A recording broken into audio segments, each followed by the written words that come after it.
हाँ तो स्टूडेंट अभिनंदन है एक बार फिर आपका अपने यूट्यूब चैनल पर। मैं किशोर कुमार शर्मा एक और नया वीडियो लेकर आपके समक्ष उपस्थित हूँ। इस वीडियो में हम देखेंगे माध्यमिक शिक्षा बोर्ड द्वारा निर्धारित नवीन पाठ्यक्रम में सम्मिलित व्याकरण के कुछ महत्वपूर्ण प्रकरणों के महत्वपूर्ण परीक्षोपयोगी उदाहरण। इस वीडियो में मैंने सम्मिलित किए हैं संधि, समास, प्रत्यय, अव्यय और वाच्य परिवर्तन के 10 महत्वपूर्ण उदाहरण जो आपके परीक्षा में बहुत महत्वपूर्ण सिद्ध होंगे और आपके अभ्यास को और गति देंगे। तो आइए अभ्यास करते हैं व्याकरण के विभिन्न संधि, समास आदि महत्वपूर्ण उदाहरणों के अभ्यास प्रश्नों का। तो आइए हम अभ्यास करते हैं सबसे पहले संधि के महत्वपूर्ण उदाहरणों का। संधि के प्रकरण को लेकर आपको बड़ी खुशी होगी कि माध्यमिक शिक्षा बोर्ड ने कोविड-19 के चलते आपके सिलेबस में केवल एक संधि को रखा है, वो है विसर्ग संधि। विसर्ग संधि के उत्व, रुत्व, सत्व और लोप विसर्ग संधि के उदाहरणों का अभ्यास करते हैं। बोर्ड परीक्षा प्रश्न पत्र में विसर्ग संधि के चारों भेदों में से आपके उदाहरण आने हैं। तो स्टूडेंट्स 4 अंक की संधि में 2 अंक तो आपके अभी निर्धारित हो जाने हैं कि विसर्ग संधि ही आएगी। बस आपको केवल इन चारों भागों को बहुत आराम से पढ़ना है और आसानी से इनका भेद पता करना है और आप इसका अभ्यास करेंगे तो ये बहुत सरल कार्य हो जाना है। तो आइए पहला उदाहरण देखते हैं। पुनर्रचना। पुनर्रचना, पुनः धन रचना, पुनः धन रचना, रुत्व विधान विसर्ग संधि। रे का विसर्ग हो रहा है, रुत्व विधान विसर्ग संधि। दूसरा देखिए मनोहरः, मनः धन हरः। ओ का जो है ओकार जो स्वर है उसका विसर्ग हो रहा है यहाँ पे, उत्व विधान विसर्ग संधि। तीसरा देखिए कश्चित, कह धन चित, तालव्य शय जो है यहाँ पे दिखाई दे रहा है उसका विसर्ग हो रहा है, सत्व विधान विसर्ग संधि। तो तीनों उदाहरण बहुत आसानी से आप समझें और करें। अन्य उदाहरण आगे देखते हैं स्टूडेंट।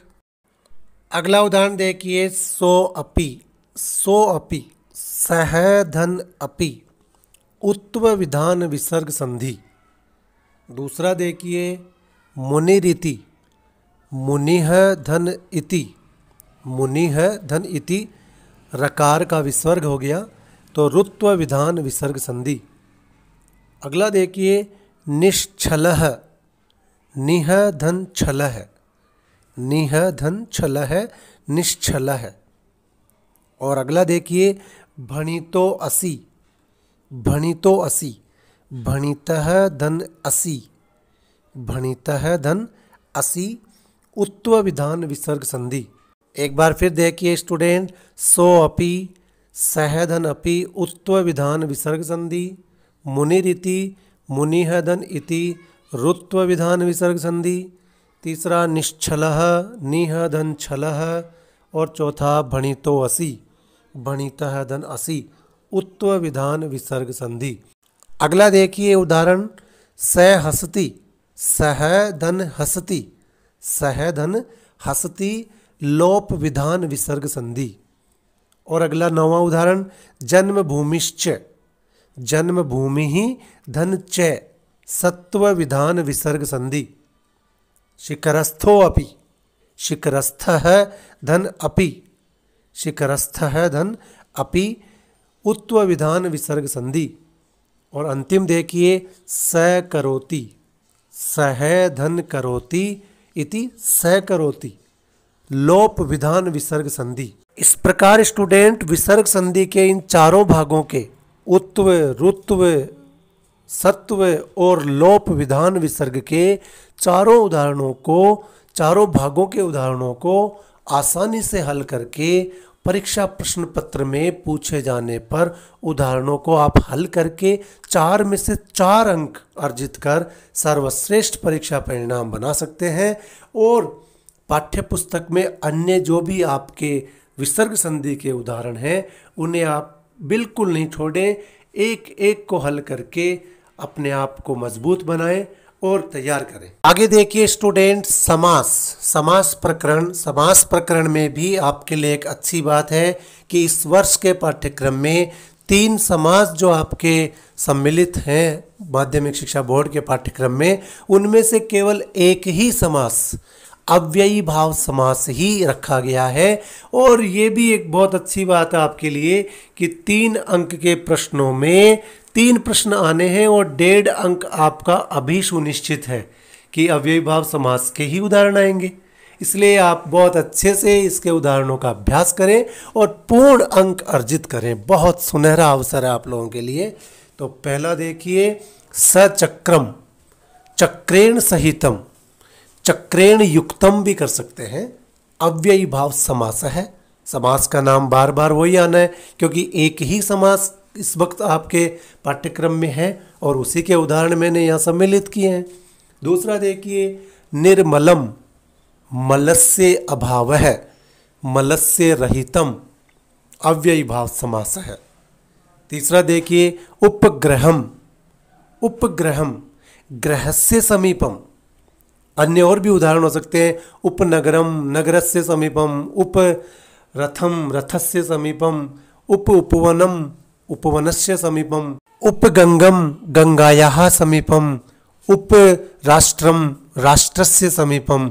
इस प्रकार आप अन्य उदाहरण भी समझ सकते हैं।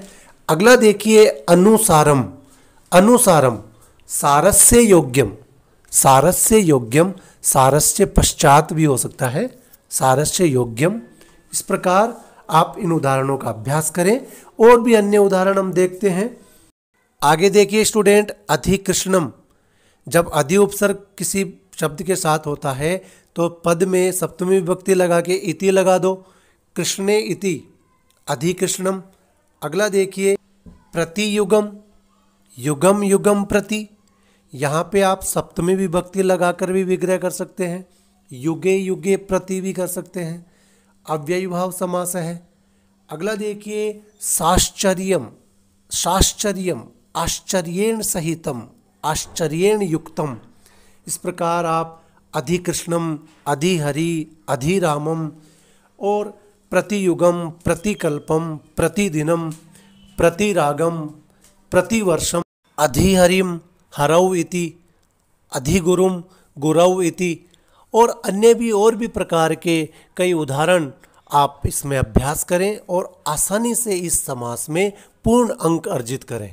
बोर्ड परीक्षा प्रश्न पत्र में 3 अंक में से 3 अंक अर्जित करें क्योंकि एक ही समास इस बार है और आसानी से आप पूरे नंबर अर्जित कर सकते हैं। आगे और अन्य उदाहरण देखते हैं। अगला उदाहरण देखिए स्टूडेंट, यथा अवसरम, यथा अवसरम, यथा अव्यय जिस शब्द में जुड़ता है उसमें यथा के स्थान पे अनतिक्रम्य हो जाता है और शब्द में द्वितीय विभक्ति का प्रयोग किया जाता है। तो अवसरम अनतिक्रम्य इति यथा अवसरम, अव्ययी भाव समास। दूसरा देखिए, निर्गुणम, गुणानाम अभावः, षष्ठी विभक्ति का प्रयोग हो जाता है शब्द में, अभावः या रहितम का प्रयोग हो जाता है। तो गुणानाम अभावः इति निर्गुणम, अव्ययी भाव समास है। अगला देखिए, उपकृष्णम, उप उपसर्ग जब लगता है तो शब्द में षष्ठी विभक्ति हो जाती है। तो कृष्णस्य समीपम, कृष्णस्य समीपम उपकृष्णम, नगरस्य समीपम उपनगरम, गृहस्य समीपम उपग्रहम, वनस्य समीपम उपवनम, गुरोः समीपम उपगुरुम, उपगंगम, गंगायाः समीपम। इस प्रकार अन्य उदाहरण बनते हैं। अगला देखिए, यथा धर्मम, यथा धर्मम, धर्मम अनतिक्रम्य, धर्मम अनतिक्रम्य, अव्ययी भाव समास। इस प्रकार आप इस समास के और अन्य उदाहरणों का अभ्यास करें और सर्वाधिक पूर्ण अंक अर्जित करने के लिए तत्पर रहें। और विश्वास दिलाता हूं आपको कि अगर आप इसका अभ्यास करेंगे तो आपको बोर्ड परीक्षा प्रश्न पत्र में 3 में से 3 पूर्ण अंक अर्जित होंगे। तो इस प्रकार ये थे समास के उदाहरण। आगे देखते हैं हम प्रत्ययों के उदाहरण। प्रत्यय प्रकरण में बोर्ड में निर्धारित जो नवीन पाठ्यक्रम है उसमें आपके केवल 5 प्रत्ययों को सम्मिलित किया गया है। इस बार कृत और तद्धित प्रत्ययों के केवल 5 प्रत्यय, वो हैं क्षत्री, शानच, इन, मतुप और ठक प्रत्यय। स्त्री प्रत्यय को पूरी तरह हटा दिया गया है। कृत प्रत्यय में से केवल क्षत्रिय, सानच लिया गया है और तद्धित प्रत्ययों में इन, मतुप और ठक प्रत्यय सम्मिलित किए गए हैं।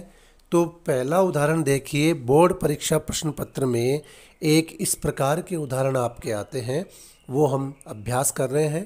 पहला देखिए, सीवी रमण है, डॉक्टर सीवी रमण है जो भारत के मशहूर वैज्ञानिक हैं थे। सीवी रमण है भारतस्य महान वैज्ञानिक है आसीत्। तो वैज्ञानिक है में विज्ञान शब्द और ठक प्रत्यय से बन गया वैज्ञानिक। अगला उदाहरण देखिए स्टूडेंट, चातक है एक स्वाभिमानी पक्षी अस्ति। चातक, चकोर जो पक्षी होता है वो बड़ा स्वाभिमानी होता है। वो केवल और केवल स्वाति नक्षत्र के जल की बूंदी ताउम्र ग्रहण करता है, अन्यथा वो प्यासा ही मर जाता है। प्रवाहित जो जल होता है धरती पर उसको ग्रहण नहीं करता। तो यहाँ देखिए, स्वाभिमान धन इन, स्वाभिमानी। इस प्रकार अन्य उदाहरण देखिए स्टूडेंट, धाविका, धावंती अपतत। धाविका दौड़ते हुए गिर गई। धावंती, चूंकि धाविका स्त्रीलिंग पद है तो क्षत्रिय प्रत्यय में स्त्री पद बना धावंती। धाव धातु और क्षत्रिय प्रत्यय धावंती। तो धाविका धावंती अपतत, धाविका दौड़ती हुई गिर गई। पुल्लिंग में इसका हो सकता है धावक है धावन अपतत, धावक दौड़ते हुए गिर गया, पुल्लिंग में धावन बन जाएगा। अगला देखिए स्टूडेंट, वर्तमान है समय कलयुग है। वर्तमान जो समय है वो कलयुग का समय है। तो वृत्त धातु शानच प्रत्यय वर्तमान है, पुल्लिंग में वर्तमान है बनता है, स्त्रीलिंग में वर्तमाना और नपुंसकलिंग में वर्तमानम। इस प्रकार आप और अन्य कई शब्दों के दैनिक है, दिन धन ठक दैनिक है, वार्षिक, साप्ताहिक, सामाजिक, गुणी, धनी, मानी, ज्ञानी और धनी आदि कई अन्य कुर्वाण है, रोचमान है, सेवमान है और अन्य कई इन प्रत्ययों के उदाहरणों का अभ्यास करें। आपकी पाठ्य पुस्तक में बहुत सारे उदाहरण दिए हुए हैं, किसी एक भी उदाहरण को आप नहीं छोड़ें और पूर्ण अंक अर्जित करने के लिए तैयार रहें। अगला देखिए, मनुष्य एक सामाजिक प्राणी अस्ति। मनुष्य एक सामाजिक प्राणी है, समाज धन ठक सामाजिक। अगला देखिए, बणिका प्रायः धनी भवन्ति। बणिक समाज के लोग अधिकतर जो व्यापार कर्म करते हैं वो प्रायः धनी होते हैं, धन धन इन, धनी। अगला देखिए, धावक है धावन अपतत। धावक दौड़ता हुआ गिर गया। धाव धातु क्षत्रिय प्रत्यय, धावन पुल्लिंग रूप बना, मैंने पहले भी आपको बताया। रामायण है सर्वेशाम रोचमान है। रामायण जो ग्रंथ है, हिंदुओं का पवित्र ग्रंथ रामायण, वो सबको प्रिय लगता है। रुच धातु शानच प्रत्यय रोचमान है। और अगला देखिए, कौटिल्य है। कौटिल्य है बुद्धिमान आसीत्। कौटिल्य बुद्धिमान थे। बुद्धि धन मतुप, बुद्धिमान। स्त्रीलिंग में बुद्धिमती बनता है, नपुंसकलिंग में बुद्धि मत बुद्धिवत बनता है। और अन्य कई शब्दों का आप दैनिक, सामाजिक, ज्ञानी, गुणी, पठन, गच्छन, गमन, वदन, रोच माने, सेव माने, कुर्वाण है और अन्य कई प्रकार के जो शब्द हैं उनका अभ्यास आप करें। बुद्धिमान, ज्ञानवान, बलवान, धनवान, रूपवान, अन्य सभी इन प्रत्ययों के उदाहरणों को आसानी से बहुत ही संयमित तरीके से प्रश्न पत्र में पूछे जाने पर लिखें और पूर्ण अंक अर्जित करें। 16वें प्रश्न के रूप में ही प्रत्ययों का आपके एक और प्रश्न आता है जिसमें आपके एक संपूर्ण वाक्य दिया हुआ होता है और उसमें 2 प्रश्नों में 2 पद रेखांकित पद होते हैं जिनमें निहित धातु और शब्द आपको प्रत्यय के साथ पृथक करना होता है। जैसा आप रेखांकित पद को स्क्रीन पे देख रहे हैं। पहला देखिए, पंडितो अयम गुणवान अस्ति। यह पंडित गुणवान है। तो पहले में देखिए गुणवान शब्द रेखांकित है, तो इसमें गुण शब्द और मतुप प्रत्यय का पुल्लिंग रूप है गुणवान, गुण प्लस मतुप। दूसरा देखिए कदापि लोभी न भवेत, कभी भी लालची नहीं होना चाहिए। तो लोभी पद में आपको शब्द अलग करना है, लोभ और इन या इणी प्रत्यय। अगला देखिए कार्यम कुर्वाणः छात्रः अंकान लभन्ते, कार्य करने वाले छात्र अंक प्राप्त करते हैं। तो कुर्वाणः पद या रेखांकित है, उसमें क्री धातु शानच प्रत्यय है। और अंतिम देखिए गुणी एव सर्वत्र पूज्य है, गुणवान ही सब जगह पूजा जाता है। तो गुणी में गुण धन इनी, इन या इणी। तो इस प्रकार आप आसानी से हल करें। अगला और एक उदाहरण देखिए, आचार्यम सेवमानः शिष्यः विद्याम लभन्ते, आचार्यम सेवमानः, आचार्य की सेवा करने वाले छात्र विद्यार्थी शिष्य विद्या प्राप्त करते हैं। तो सेवमानः में सेव धातु और शानच प्रत्यय। अगला देखिए स्टूडेंट, सुखार्थिनः कुतो विद्या, सुखार्थिनः पद में देखिए सुख धन अर्थ शब्द है और इन या इनी प्रत्यय है, सुखार्थिनः। तीसरा देखिए फलिनः वृक्षा एव सर्वदा नमन्ति, फलिनः वृक्षा एव सर्वदा नमन्ति, फल वाले वृक्ष ही हमेशा झुकते हैं। तो फलिनः शब्द में देखिए फल शब्द इन या इनी प्रत्यय है। अगला देखिए सदैव सामाजिक कार्यम कुर्वन् त्वं लोके यशः प्राप्स्यसि, तो कुर्वन् में देखिए क्षत्रिय प्रत्यय है, क्री धातु क्षत्रिय प्रत्यय, हमेशा सामाजिक कार्य करते हुए ही संसार में यश प्राप्त कर सकोगे। तो कुर्वन् में क्री धातु क्षत्रिय प्रत्यय। पाठ्य पुस्तिका में दिए हुए तमाम प्रत्ययों के उदाहरणों को आप हल करें और एक भी प्रत्यय को नहीं छोड़ें, और परीक्षा प्रश्न पत्र में पूछे जाने पर बड़े आसानी से उत्तर दें और 4 में से 4 अंक अर्जित करें, क्योंकि 5 ही प्रत्यय आपके इस बार सिलेबस में हैं। बहुत शानदार अवसर है आपको पूर्ण अंक अर्जित करने के लिए। तो अगला जो प्रकरण है वो देखते हैं, वाच्य परिवर्तनम। वाच्य परिवर्तनम एक बहुत उच्च कोटि की विधा है संस्कृत की। जैसे इंग्लिश में एक्टिव वॉइस पैसिव वॉइस होते हैं, जिसको वोकेबलरी सेंटेंस टेंस आदि पे कमांड होता है सेंटेंस बनाना, वही पैसिव बना सकता है, active to passive, passive to active. ठीक उसी प्रकार संस्कृत में धातु रूप, शब्द रूप, विभक्ति, कारक, वाक्य निर्माण, इन सभी पे जिसकी बहुत अच्छी पकड़ होती है वही वाच्य परिवर्तन आसानी से कर सकता है। वाच्य परिवर्तन आपके 3 अंक के पाठ्यक्रम में सम्मिलित है। पहला देखिए अहम पठामि, अहम पठामि भाववाच्य है, मया पठ्यते, अहम पठामि मया पठ्यते। आपको मैंने पहले वाच्य की वीडियो में बताया कि कर्ता को आप तृतीया में बदल दीजिए, अहम की तृतीया विभक्ति मया, मूल धातु में यह जोड़िए, पठ में यह जुड़ा पठ्य, और फिर इसके पद आत्मने पद की तरह चलते हैं, पठ्यते, जैसा कर्ता वैसी क्रिया, बदला हुआ कर्ता और उसके अनुसार क्रिया आएगी। जैसे आगे देखिए, त्वम ग्रामम वससी, तुम गांव में रहते हो। तो त्वम की तृतीया विभक्ति त्वया, ग्राम शब्द पुल्लिंग है इसलिए ग्रामः हो गया, क्योंकि ग्रामम कर्म है, इसको कर्ता बनाना है तो ग्रामः हो गया। और अगला धातुओं से संबंधित जो नियम है, वह और य से प्रारंभ होने वाली धातु का वह का उ हो जाता है और य का ई हो जाता है। तो यहाँ देखिए वस धातु में वह है तो वह का उ हो गया, उष्यते। इस प्रकार बन गया त्वया ग्रामः उष्यते।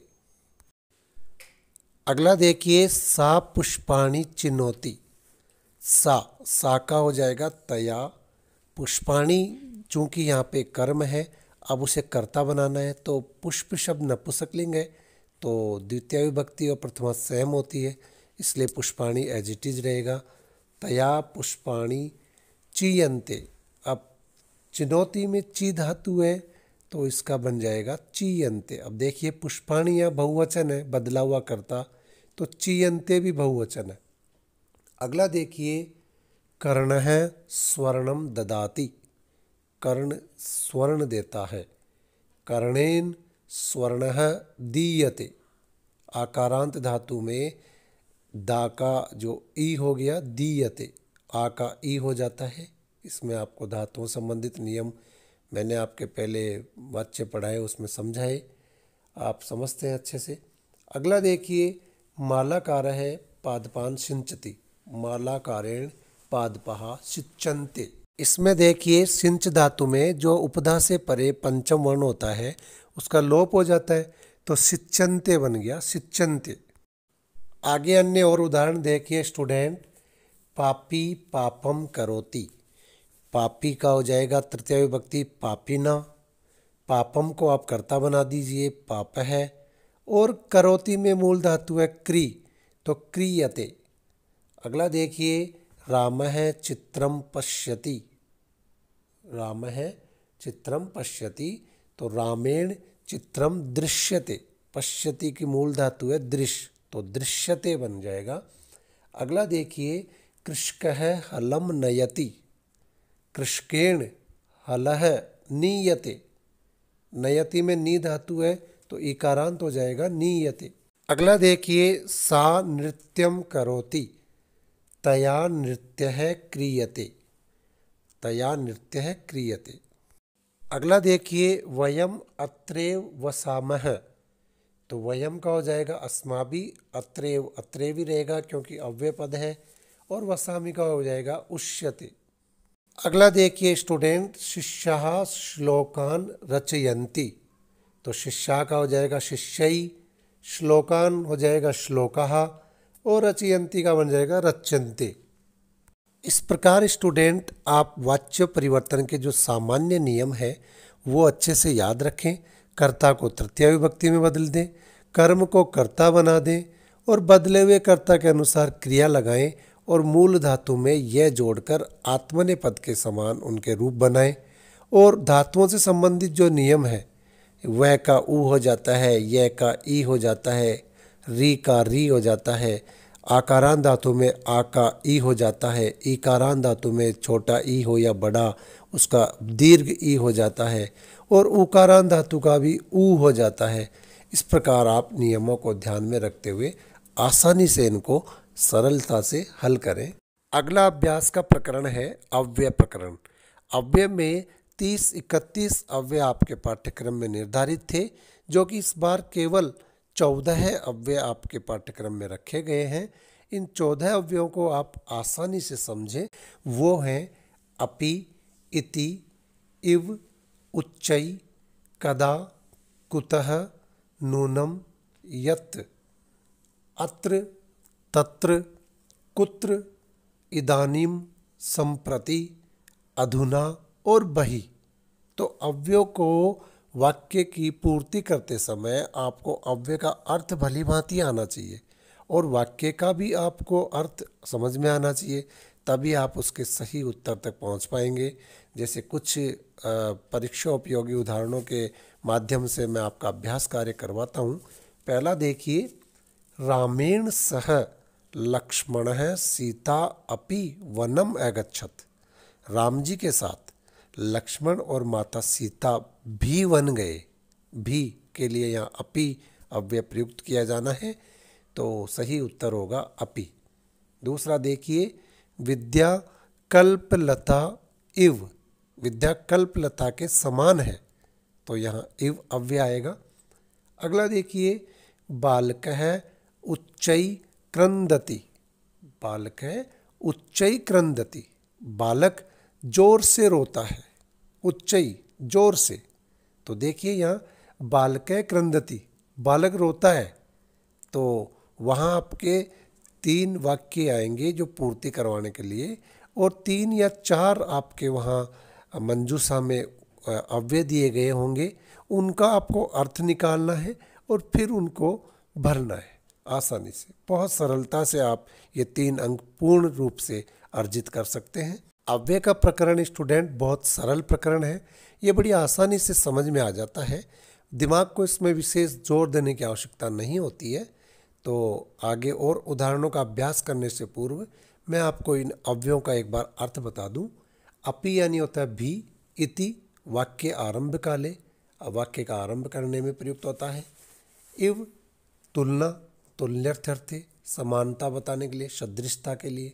उच्चई जोर से, कदा कब, कुतः कहाँ से, इंग्लिश का जो वर्ड होता है फ्रॉम, कुतः यानी कहाँ से।